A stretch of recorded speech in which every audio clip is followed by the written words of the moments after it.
આ પ્રશ્નો વિસ્તારપૂર્વક જવાબ આપો. તો બેંકના કાર્યો સમજાવવાનું છે. પેલું થાપણ સ્વીકારવી અને રોકડ કે ધિરાણ કરવું. પરંતુ વર્તમાન સમયમાં આ કાર્યો ઉપરાંત અન્ય કાર્યો પણ બેંક કરે છે. બેંક સેવાઓનો વિકાસ ખૂબ જ થતો જાય છે અને તેની સેવાઓમાં પણ વૈવિધ્ય જોવા મળે છે. બેંકના બધા કાર્યોની યાદી બનાવવાની મુશ્કેલ છે. બેંકના કાર્યોને મુખ્ય કાર્યો અને ગૌણ કાર્યોમાં વિભાજિત કરી શકાય છે. પહેલા મુખ્ય કાર્યો જોઈશું. એમાં પહેલું છે થાપણો સ્વીકારે. બેંક જાહેર જનતા પાસેથી અમુક વપરાયેલી રકમો થાપણ તરીકે સ્વીકારે છે. બેંકમાં થાપણ મૂકનારને બેંક વ્યાજ ચૂકવે છે. બેંકની સૌથી મોટી જવાબદારી થાપણદારો બચત કરનારા લોકોનો વિશ્વાસ જાળવી રાખવાનો છે. બેંક અલગ અલગ પ્રકારની થાપણો સ્વીકારે છે, જેના પર વ્યાજનો દર જુદો જુદો હોય છે.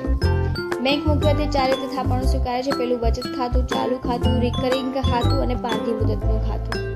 બીજું જોઈએ તો ધિરાણ કરવું. તો બેંક વિવિધ પ્રકારના ખાતાઓ દ્વારા થાપણો સ્વીકારે છે. આમ થાપણો દ્વારા બેંક મેળવેલ નાણું અંત્યંત્ર ધિરાણ કરે છે.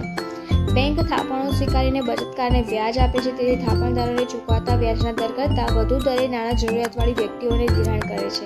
વ્યાજના દરના તફાવતમાંથી બેંક નફો મેળવે છે. બેંક નીચેનું મુજબ ધિરાણ કરે છે. પેલું છે લોન દ્વારા. તો બેંક લાંબા ગાળા માટે કે ટૂંકા ગાળા માટે લોન આપે છે. કેટલાક પ્રકારની લોન પર તારણ જરૂરી હોય છે, જ્યારે કેટલાક પ્રકારની લોનમાં તારણ જરૂરી નથી. આવી લોન વેપારીઓ અને વ્યક્તિગત કે ઉદ્યોગપતિઓને આપવામાં આવે છે, જેની સામે તેટલી જ રકમની જામીનગીરી બેંક લેતી હોય છે. પ્રવર્તમાન સમયમાં home loan, car loan, education loan, crash credit, machinery loan, gold loan, personal loan વગેરે જેવી લોન પણ ઉપલબ્ધ છે. બી છે ઓવરડ્રાફ્ટ એન્ડ કેશ ક્રેડિટ દ્વારા. ચાલુ ખાતું ધરાવનાર અગાઉથી જ મંજૂર કરેલ મર્યાદામાં ટૂંકા ગાળા માટે ખાતામાં જમા રકમથી વધુ રકમ ઉપાડે એવું બને તો તેને ઓવરડ્રાફ્ટ કહેવામાં આવે છે. ઓવરડ્રાફ્ટનો સમય ટૂંકો હોય છે, પરંતુ ઓવરડ્રાફ્ટનો સમય નિશ્ચિત કરી દેવામાં આવે છે, ત્યારે તે ક્રેશ ક્રેડિટ બની જાય નામે ઓળખાય છે. ત્રીજું રોકાણ કરવું. તો બેંકની મૂડી મને મેળવેલ થાપણની રકમનું ધિરાણ અને રોકાણ જો ન થઈ શકે તો બેંકને પૂરતું વળતર મળતું નથી. બેંકનું મહત્વનું કાર્ય અન્ય જગ્યાએ આ રકમનું રોકાણ કરવાનું છે. આ રોકાણ યોગ્ય ગણતરી સાથે સલામત જગ્યાએ કરવું અનિવાર્ય છે. બેંક અનામતની રકમ આરબીઆઈના નિયમાનુસાર કુલ ડિપોઝિટની અમુક રકમ સરકારી રોકાવાની હોય છે, મતલબ કે રોકવાની હોય છે, જેના પર વ્યાજનો દર ઓછો હોય છે. બેંકમાં કટોકટી અને આકસ્મિક પરિસ્થિતિમાં રોકાણો છૂટા કરીને તરત રોકડ મળે તે રીતે નાણાંની ગોઠવણ કરવી અનિવાર્ય છે.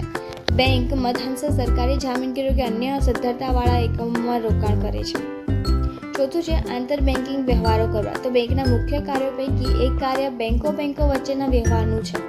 દરેક બેંકને ઘણી બધી વખત ખૂબ જ ટૂંકા ગાળા માટે એટલે કે 24 કલાકે તેથી પણ ઓછા સમય માટે નાણાંની તંગી અનુભવવી પડતી હોય છે.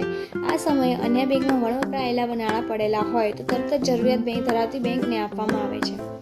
આ વ્યવસ્થા મધ્યસ્થ બેંકે નિયુક્ત કરેલ એજન્સી દ્વારા કરવામાં આવે છે. આ પ્રમાણે નાણાં આપનાર કે લેનારની પ્રક્રિયા મધ્યસ્થ બેંક મારફત થાય છે. નાણાં લેનાર કે આપનાર એકબીજાના સંપર્કમાં આવતા નથી. આ રીતે બેંકોની સમસ્યાનું નિવારણ થઈ જાય છે. આમ જે રકમ માંગવામાં આવે અને તરત મળે તેને કોલ મનીના નામથી પણ ઓળખવામાં આવે છે. આ રીતે મેળવેલ રકમ પર વ્યાજ ચૂકવવું પડે છે. આ વ્યાજનો દર બજારમાં નાણાંની માંગના આધારે નક્કી થતો હોય છે. માંગ અને પુરવઠાના આધારે આ વ્યાજનો દર નિશ્ચિત થાય છે, જેને કોલ મની રેટ તરીકે ઓળખવામાં આવે છે. બીજું છે બેંકના ગૌણ કાર્ય. તો પેલું છે ગ્રાહકોના નાણાકીય વ્યવહારો સંભાળવા. તો બેંકના મુખ્યત્વે 2 ગ્રાહકો હોય છે, એક થાપણ મૂકનાર અને નાણાં લેનાર.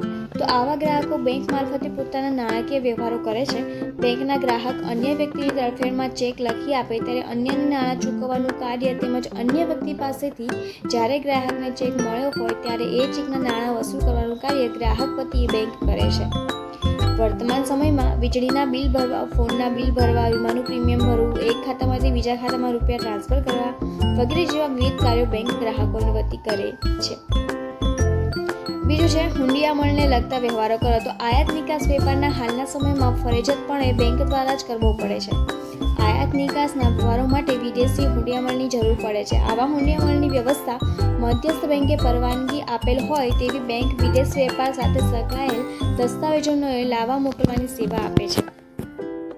ત્રીજું છે સાખપત્ર. તો સાખપત્ર એક બેંકથી બીજી બેંકને ઉદ્દેશીને લખેલ પત્ર છે. આ પત્રમાં દર્શાવેલ વ્યક્તિ ચોક્કસ સમયે ચોક્કસ રકમ ચૂકવશે જ તેની ખાતરી આપે છે.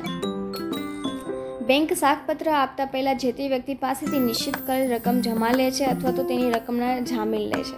જે વ્યક્તિને ખાતરી આપવામાં આવેલ હોય તેને નાણાં ચૂકવવાનો સમય આવે ત્યારે શાકપત્રમાં દર્શાવેલ રકમ ચૂકવી આપવામાં આવે છે. આમ શાકપત્ર નાણાકીય વ્યવહારોને સરળ અને વિશ્વસનીય બને છે. બેંકને આ સેવા માટે કમિશનની આવક મળે છે. ચોથું જોઈએ તો ટ્રાવેલર્સ ચેક આપવા. વર્તમાન સમયમાં લોકો વધારે મુસાફરી કરતા થયા છે, તેથી દેશમાં કે પરદેશમાં પ્રવાસમાં વ્યક્તિ રોકડ નાણાં ખોવાઈ જવાની કે ચોરાઈ જવાની ચિંતાથી બચવા ટ્રાવેલ્સ ચેક કઢાવતા હોય છે. ટ્રાવેલ્સ ચેક ધરાવનાર વ્યક્તિ બહારગામ કે પરદેશના સ્થળે બેંકની શાખામાં જઈ નમૂના મુજબની સહી કરી ચેકના નાણાં ઉપાડી શકે છે. આ ચેક ખૂબ જ વિશ્વસનીય તેમજ હસ્તાંતરણીય હોય છે. એટીએમની સુવિધા આપતા ટ્રાવેલર્સ ચેકના વપરાશનું પ્રમાણ ઘટ્યું છે. પાંચમું છે ડિમાન્ડ ડ્રાફ્ટની સેવા. તો ડિમાન્ડ ડ્રાફ્ટ એટલે કોઈ એક બેંકે અન્ય બેંકની શાખા પર લખેલો ચેક છે.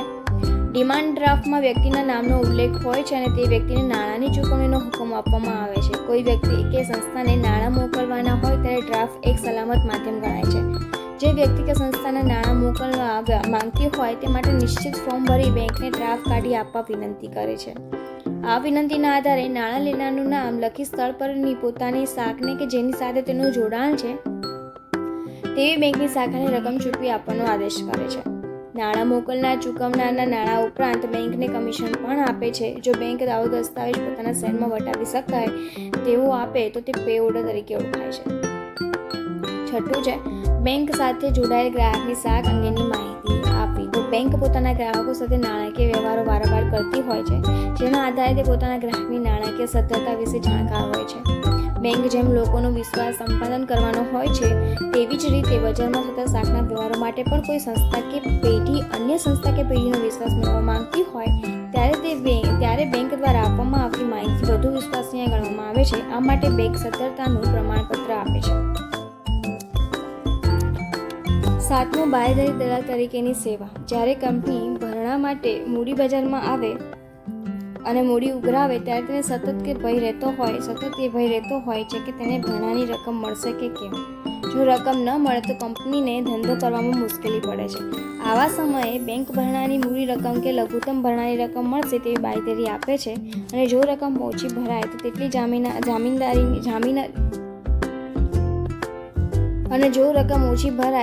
જામીનગીરી કંપની પાસેથી બેંક ખરીદી લે છે. આ સેવા બદલ બેંક કમિશન મેળવે છે. આઠમું છે અન્ય સંબંધિત સેવાઓ પૂરી પાડવી. બેંક પોતાના ગ્રાહકોને એટીએમ, ડીમેટ તેમજ સેફ ડિપોઝિટ વોલ્ટની સુવિધા પણ આપે છે. આ ઉપરાંત ગ્રાહકો માટે ક્રેડિટ કાર્ડ તેમજ ડેબિટ કાર્ડની સુવિધા પણ પૂરી પાડે છે. બીજું છે બેંકના ખાતાના પ્રકારો સમજાવો. તો બેંકનું કાર્ય થાપણો સ્વીકારે છે.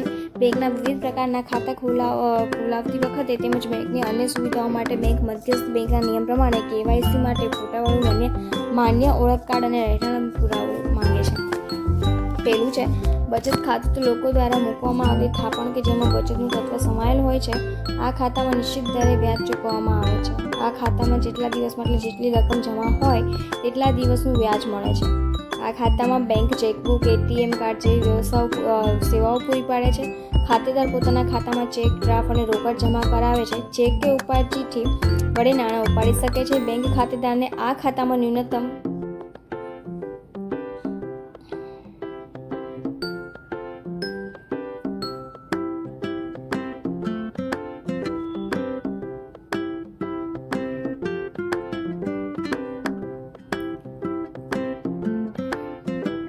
બેંકે ખાતેદારને આ ખાતામાં ન્યૂનતમ સિલક રાખવાની ફરજ પાડી શકે છે. સામાન્ય રીતે બચત ખાતામાં એક મહિનામાં નાણાં ઉપાડવા માટે વ્યવહારો કરવાની સંખ્યા મર્યાદિત કરેલ છે. આ ખાતું વ્યક્તિ કે વ્યક્તિઓના સંયુક્ત નામે ખોલાવી શકાય છે, જેમાં વારસદારની નિમણૂક કરી શકાય છે. આ ખાતા દ્વારા બેંકોને મોટા પ્રમાણમાં થાપણો મળે છે.